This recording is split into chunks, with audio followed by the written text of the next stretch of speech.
50 ವರ್ಷಗಳಿಂದ ಈ ಕುಟುಂಬದಲ್ಲೇ ಬೆಳೆದು ಬಂದವನು. ದೇವೇಗೌಡರಿಗೆ ಜೊತೆಗೆ ನಾನು 20 ವರ್ಷದ ಹುಡುಗ ನಾನು ಸೇರಿಕೊಂಡವನು. ನನಗೀಗ 73 ವರ್ಷ. ದೇವೇಗೌಡರು ಚೆನ್ನಮ್ಮನವರು ಅಂದರೆ ನಾವು ಅವರ ತಂದೆ ತಾಯಿ ಅಂತ ಇಟ್ಕೊಂಡು ಪೂಜ್ಯ ಭಾವನೆಯಿಂದ ಗೌರವಿಸ್ತವರು. ಅವರ ಆಶೀರ್ವಾದ, ಅವರ ಕೃಪೆ, ಅವರ ಕೈತುತ್ತಿನ ಅನ್ನ ತಿನ್ಕೊಂಡು ಬೆಳೆದವರು ನಾವು. ಇವತ್ತು ನಾನು ನಮ್ಮ ತಾಯಿ ಕಳ್ಕೊಂಡಿದ್ದೀನಿ.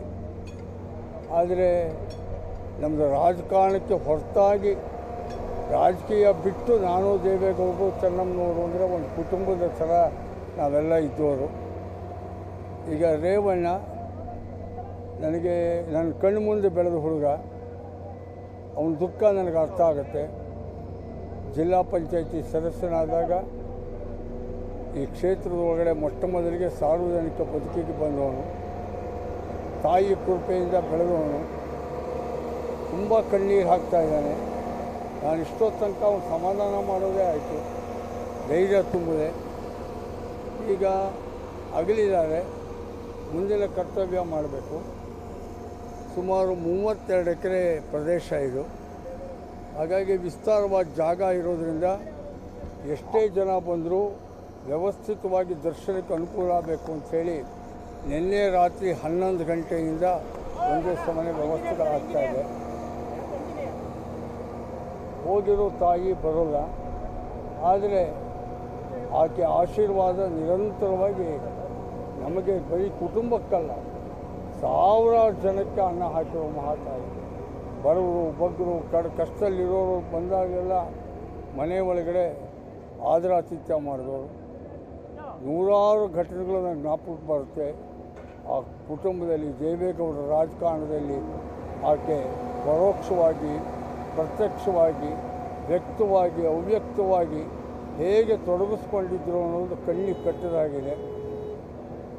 ತುಂಬ ನೋವಿದೆ. ನಿನ್ನೆ ನಾನು ಸುಮಾರು ಹೇಳಿದ್ದೀನಿ ಆ ತಾಯಿಯ ಒಂದು ವೈಖರಿ, ಕುಟುಂಬದ ಹಿಡಿತ, ದೊಡ್ಡ ಕುಟುಂಬನ ಸಾಕಿ ಸಲಹಿದ ರೀತಿ, ಹಮ್ಮು ಬಿಮ್ಮು ಇಲ್ಲವೇ ಇಲ್ಲ.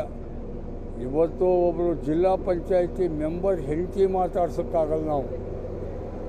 ಅಂಥದ್ರೊಳಗಡೆ ಪ್ರಧಾನಮಂತ್ರಿಯ ಹೆಂಡತಿ, ಮುಖ್ಯಮಂತ್ರಿಯ ಹೆಂಡತಿ, ಉಡುಗೆ ತೊಡುಗೆ ಏನು ಅದರ ಬಗ್ಗೆ ಕಾಳಜಿ ಇಲ್ಲ. ಅಪ್ಪಟ ಗ್ರಾಮೀಣ ಸಂಸ್ಕೃತಿಯ ಅಭಿವ್ಯಕ್ತಿಯ ಆ ತಾಯಿ.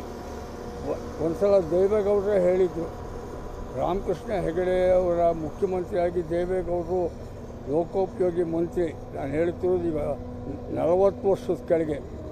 ಆವಾಗ ಯಾರೋ ಇದ್ದವರು, ನಿಮ್ಮ ಹೆಂಡತಿ ಏನು ಅಂದರು. ನನ್ನ ಹೆಂಡತಿ ಅಪ್ಪ ಹಳ್ಳಿ ಹೆಣ್ಮಗಳು, ಅವಳಿಗೆ ಲಿಪ್ಸ್ಟಿಕ್ಕು ಗೊತ್ತಿಲ್ಲ, ಸ್ನೋ ಪೌಡ್ರು ಹಚ್ಚಿಲ್ಲ ಅವಳು ಅಂತಾರೆ. ಆ ಮಟ್ಟಿಗೆ ಅಪ್ಪಟ ಹಳ್ಳಿಯ ಸೊಗಡು ಮೈಗೂಡಿಸ್ಕೊಂಡಂಥ ಸರಳ ವ್ಯಕ್ತಿತ್ವದ ಹೆಣ್ಮಗಳು. ದೇವೇಗೌಡರು ಸರ್ಕಾರಿ ಬಂಗಲೆಗೆ ಫಸ್ಟ್ ಹೋಗಿದ್ದೆ 83ರಲ್ಲಿ. ಬೆಂಗಳೂರಿನ ಕ್ರೆಸೆಂಟ್ ರೋಡಲ್ಲಿ PWD ಮಿನಿಸ್ಟ್ರಾಗಿ ಕ್ವಾರ್ಟರ್ಸ್ ಬಂತು, ಸರ್ಕಾರಿ ಕ್ವಾರ್ಟರ್ಸ್. ಅಮ್ಮ ಏನು ಮಾಡಿದರು, 2 ಹಸು ತಗೊಂಬಂದು ಹಿಂದ್ಗಡೆ ಕೊಟ್ಟಿಗೆಲ್ಲಿ ಕಟ್ಟಿದ್ರು. ಸರ್ಕಾರಿ ಬಂಗಲೆ ಅಲ್ಲೂ ಒಂದು ಕೊಟ್ಟಿಗೆ ಮಾಡ್ಕೊಂಡಿದ್ರು. ಬೆಳಗ್ಗೆ ಇದ್ದರೆ ಗಂಜಲ ಬಾಚಿ, ಸಗಣಿ ಬಾಚಿ, ದೇವರಿಗೆ ಗೋಮಾತೆ ಪೂಜೆ ಮಾಡಿ, ಹಾಲು ಕರೆದು ಆಮೇಲೆ ಉಳಿದ ಕೆಲಸ. ಅಂದರೆ ಆ ಹಳ್ಳಿಯ ತನನ ಎಲ್ಲಿ ಹೋದರೂ ಬಿಟ್ಕೊಡ್ತಿರ್ತಿಲ್ಲ ಆ ಮಹಾತಾಯಿ. ಅದರಿಂದಲೇ ಹೊಳೆ ನರಸೀಪುರ, ಹಳೆ ಕೋಟೆ, ಮೊಸಳೆ ಹೊಸಳ್ಳಿ ಯಾರೇ ಬರಲಿ ಅದಕ್ಕೆ ಶರ್ಟು ಕೊಳಕ್ಕೆ ಪಂಚೆ ಹಾಕ್ಕೊಂಡು ಯಾರು ಬಂದರೂ ಈ ಊರಿನಲ್ಲೇ ಬಾ ಅಂತ ಕರೆಯೋರು, ಹೆಸರು ಹಿಡಿದು ಕರೆಯೋರು. ಹೌದು, ಇಡೀ ದುಡಿದಂಥ ಕಾರ್ಯಕರ್ತರಷ್ಟೇ ಅಲ್ಲ, ಎಲ್ಲರೂ. ಅದರಿಂದಲೇ ನಾನು ಗೌಡ್ರಿಗೆ ಹೇಳ್ತಿದ್ದೆ, ನಿಮ್ಮ ಪುಣ್ಯ ಇಂಥ ಹೆಂಡತಿ ಸಿಕ್ಕಿರೋದು ಅಂತ. ಯಾಕೆಂದರೆ ಗೌಡರು 62, 67, 72, 78, 83, 85 ಕಂಟಿನ್ಯೂಸ್ ಹೊಳೆ ನರಸೀಪುರದಿಂದ MLA. ಅಷ್ಟು ಸಲ ಗೆಲ್ಲಕ್ಕೆ ಕಾರ್ಯಕರ್ತರು ಮತದಾರರ ಶಕ್ತಿನ ಹಿಡಿದಿಟ್ಕೊಳ್ಳೋದು ಇಷ್ಟು ಕಷ್ಟ. ಒಂದು ಎಲೆಕ್ಷನ್ ಆದರೆ ಇನ್ನೊಂದು ಎಲೆಕ್ಷನ್ ನಾವು ಸೋತು ಹೋಗ್ತೀವಿ. ಗೌಡರು ಅಷ್ಟು ಎಲೆಕ್ಷನ್ ಕಂಟಿನ್ಯೂಸ್ ಗೆಲ್ಲಬೇಕಾದ್ರೆ ಅದು ಅಷ್ಟು ಧನಬಲ ಇರೋಂಥ ಒಬ್ಬ ಮಧ್ಯಮ ವರ್ಗದ ಕೃಷಿಕ ಕುಟುಂಬ ಹಾಗೆ ಗೆಲ್ಲಬೇಕು ಅಂದರೆ ಅದಕ್ಕೆ ಕಾರಣ ಏನು ಅಂದರೆ 90% ಆ ಕಾರ್ಯಕರ್ತರು ಜನ ಬರೋರ್ನೆಲ್ಲ ಸಾಂತ್ವನ ಹೇಳಿ ಧೈರ್ಯ ತುಂಬಿ ಅವ್ರ ಕಷ್ಟ ಸುಖ ಕೇಳಿ ಗೌರವ ಮಾಡೋ ಕೆಲಸನೆಲ್ಲ ಅವ್ರ ತಾಯಿ ಚೆನ್ನಮ್ಮನವರೇ ಮಾಡ್ತಾಯಿದ್ರು. ಆಮೇಲೆ ಇವರ ಅತ್ತೆ ಸೊಸೆ ಗೌಡ್ರ ತಾಯಿ ಇದ್ದರು. ಯಾವಾಗ ಅಂದರೆ ದೇವೇಗೌಡರು ಪ್ರಧಾನಿ ಆದಮೇಲೆ ಅವ್ರ ತಾಯಿ ತೀರ್ಕೊಂಡಿದ್ದು. ಆದರೆ ಗೌಡ್ರು PWD ಮಿನಿಸ್ಟರ್ ಆದಾಗ ಇವ್ರ ತಾಯಿನೂ ಇದ್ದರು, ಗೌಡ್ರ ತಾಯಿನೂ ಇದ್ದರು, ಚೆನ್ನಮ್ಮನವ್ರು ಒಟ್ಟಿಗೆ ಇದ್ದರು. ಅತ್ತೆ ಸೊಸೆ ಎಷ್ಟು ಚೆನ್ನಾಗಿ ಹೊಂದ್ಕೊಂಡಿದ್ರು. ಈಗಿನ ಹೆಣ್ಣುಮಕ್ಕಳುಗಳಿಗೆ ಮಾದರಿ ಮತ್ತು ಆದರ್ಶ. ಅತ್ತೆ ಅಂದರೆ ತಾಯಿ ಅಂತ ಕಾಣ್ತಾಯಿದ್ರು ಚೆನ್ನಮ್ಮನವರು. ದೇವೇಗೌಡರ ತಾಯಿನ ಅತ್ತೆ ಅಂತ ಇರ್ತಿಲ್ಲ, ತಾಯಿ ಅಂತಲೇ ಪೂಜೆ ಮಾಡೋ ರೀತಿ ಕಂಡವರು. ಹಾಗಾಗಿ ಮಹಾತಾಯಿ ತುಂಬ ನಮಗೂ ನೋವಾಗಿದೆ. ದೇವೇಗೌಡರಿಗೆ ನೆನ್ನೆ ನಾನು ಒಂದು 3/4 ಗಂಟೆ ಸಾಯೋದಕ್ಕೆ ಕೆಲವೇ ಗಂಟೆಗಳ ಮುಂಚೆ ಚೆನ್ನಮ್ಮನವರು ತೀರ್ಕೊಳ್ಳೋಕ್ಕೆ ಮುಂಚೆನೇ 3/4 ಗಂಟೆ ನಾನು ಗೌಡರು ದೇವೇಗೌಡರು ಇಬ್ಬರೇ ಗೌಡರ ಮಲ್ಲಿ ನಿನ್ನೆ ಮಾತಾಡಿದ್ವಿ. ಗೌಡರು ಆವಾಗಲೂ ಒಂದು ಸ್ವಲ್ಪ ಆಶಾಭಾವನೆ ಇಟ್ಕೊಂಡಿದ್ರು, ಇಲ್ಲ ಕೊನೋ ಸಂಜೆ ಹೊತ್ತಿಗೆ ಚೇತರಿಕೆ ಆಗುತ್ತೆ ಅಂತ. ಹೌದು ಅವ್ರಿಗೆ. ಆದರೆ ಆಮೇಲೆ ನಾನೇ ಗೌಡ್ರಿಗೆ ಧೈರ್ಯ ಕೊಟ್ಟೆ. ನೀವೇ ಹಿಂದೊಂದು ಸಲ ಹೇಳಿದ್ರಿ, ಯಾರೋ ಜ್ಯೋತಿಷಿಗಳು ಹೇಳಿದ್ದಾರೆ ನಿಮ್ಮ ಹೆಂಡತಿಗೆ ಮುತ್ತೈದೆ ಸಾವು ಅಂತ ಹೇಳಿದ್ದಾರೆ ಅಂಥೇಳಿ, ಬಹುಶಃ ನಿಜ ಆಗುತ್ತೆ, ನೀವು ಸಂತೋಷ ಪಡಿ ಅಂತ ಹೇಳಿದ್ದೆ ನಾನು. ಈಗ ದೇವೇಗೌಡರು ಸ್ವತಂತ್ರವಾಗಿ ಸ್ಪರ್ಧೆ ಮಾಡಿ ಪಕ್ಷಕ್ಕೆ ಇಟ್ಟಾಗ ನಮ್ಮ ಹತ್ರನೂ ಹೇಳ್ಕೊಂಡಿದ್ದು ಒಂದ್ಸತಿ ಅವ್ರಿಗೊಂದು ಕನಸು ಬಿತ್ತು, ಅದನ್ನು ಹೇಳ್ಕೊಂಡು ಧೈರ್ಯ ತುಂಬಿದ್ದೆ ಚೆನ್ನಮ್ಮ ಅಂತ. ಯಾಕೆಂದರೆ ಒಂದು ಪಾರ್ಟಿ ಟಿಕೆಟ್ ತಪ್ಪು. ಹೌದು, ಯಾಕೆಂದರೆ ವಿರುದ್ಧ ಈಜಬೇಕು ಅಂತ ಖಂಡಿತ ಕಷ್ಟ ಇತ್ತು. ಆಮೇಲೆ ದೇವೇಗೌಡರನ್ನ ಚೆನ್ನಮ್ಮನವ್ರ ಮದುವೆ ಆದಾಗ 54ನೇ ಇಸ್ವಿ, 54ರಲ್ಲಿ ಮದುವೆ ಆದರೂ 8 ವರ್ಷಕ್ಕೆಲ್ಲ ಈ ಚುನಾವಣೆ ಬಂತು, 62 ಚುನಾವಣೆ. ದೇವೇಗೌಡರು ಆವಾಗ ಇಲ್ಲಿ ಎಜುಕೇಷನ್ ಮಿನಿಸ್ಟರ್ ಆಗಿದ್ದರು, ನಿಜಲಿಂಗಪ್ಪನವ್ರ ಕ್ಯಾಬಿನೆಟ್ಟಲ್ಲಿ AG ರಾಮಚಂದ್ರರಾವ್ ಅಂತ. ದೇವೇಗೌಡರು ಕಾಂಗ್ರೆಸ್ಸಿನ 2 ಬಣಗಳಲ್ಲಿ AG ರಾಮಚಂದ್ರರಾವ್ ಬಣ ದೇವೇಗೌಡರು. ಆಗ ಆ ಬಣಕ್ಕಿದ್ದರಿಂದ ನಿಜಲಿಂಗಪ್ಪನವರು ಟಿಕೆಟನ್ನು ಇವ್ರಿಗೆ ಕೊಡಲಿಲ್ಲ.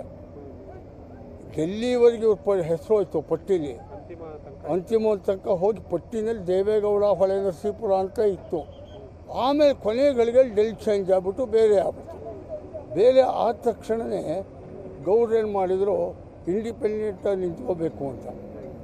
ಆವಾಗ ದುಡ್ಡು ಕಾಸು ಏನೂ ಇಲ್ಲ, ನಿಂತ್ಕೊಳ್ಳೋಣ ಬೇಡವೋ ಅಂದಾಗ ಮಾವಿನಕೆರೆ ರಂಗನಾಥ ಸ್ವಾಮಿ ಕನಸಲ್ಲಿ ಬಂದು ನಿಂತ್ಕೊ ನಾನು ಇದ್ದೀನಿ ಅಂತ ಹೇಳ್ದಂಗೆ ಆಯಿತು ಅಂತ ಅನ್ನೋದ್ರ ಮೇಲೆ ದೇವ್ರ ಮೇಲೆ ಭಾರ ಹಾಕಿ ನಿಂತ್ಕೋತೀನಿ ಇವರು. ಆಗ ಸಪೋರ್ಟಾಗಿ ನಿಂತ್ಕೊಂಡಿದ್ದೆ ಚೆನ್ನಮ್ಮನವರು.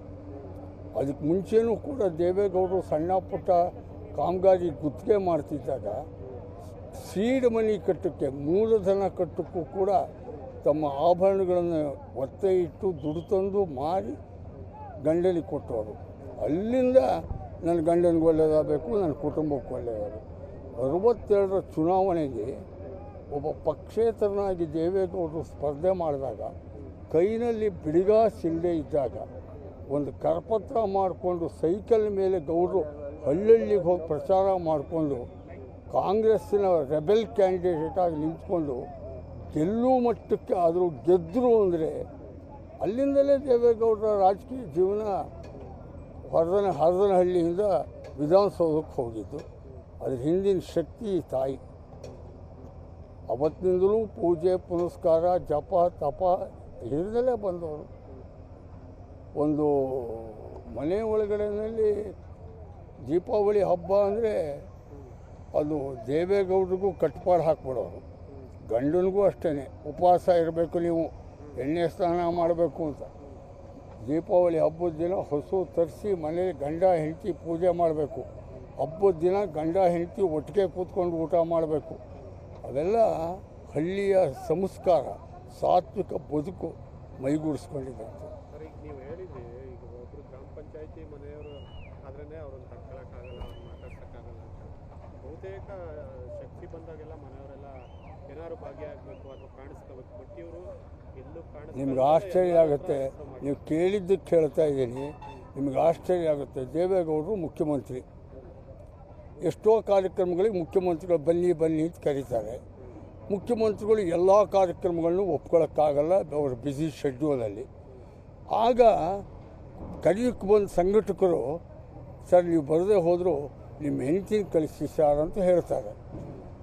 ಮುಖ್ಯಮಂತ್ರಿಗಳ ಹೆಂಡತಿ ಬೇಕಾದರೆ ಮುಖ್ಯಮಂತ್ರಿಗಳ ಬದಲಿಗೆ ಸಾರ್ವಜನಿಕವಾಗಿ ಎಷ್ಟೋ ಕಾರ್ಯಕ್ರಮಗಳು ಕಾಣಿಸ್ಕೊಂಡು ಹಾರ ತುರಾಯಿ ಮೆರವಣಿಗೆ ಅಂತ ಹೇಳಿ ಪ್ರಚಾರ ತಗೋಬೋದಿತ್ತು. ನಿಮ್ಗೆ ಆಶ್ಚರ್ಯ ಆಗುತ್ತೆ, ದೇವೇಗೌಡರು ಮುಖ್ಯಮಂತ್ರಿ ಆದಾಗ ಪ್ರಧಾನಮಂತ್ರಿ ಆದ 10 ತಿಂಗಳು, ಮುಖ್ಯಮಂತ್ರಿ ಆಗಿ 18 ತಿಂಗಳು, 28 ತಿಂಗಳು, ಅದಕ್ಕೆ ಮುಂಚೆ ದೇವೇಗೌಡರು ಮಂತ್ರಿ ಆದಾಗ ಒಂದೇ ಒಂದು ಸಾರ್ವಜನಿಕ ವೇದಿಕೆಯಲ್ಲೂ ಚೆನ್ನಮ್ಮನವ್ರು ಕಾಣಿಸ್ಕೊಂಡಿದ್ದಾರೆ. ಅಂದಮೇಲೆ ನೀವು ಲೆಕ್ಕ ಹಾಕ್ಕೊಳ್ಳಿ ಆಕೆಯ ಮನಸ್ಥಿತಿ, ಆ ಸ್ಥಿತಪ್ರಜ್ಞತೆ ಎಂಥದ್ದು ಅಂತ.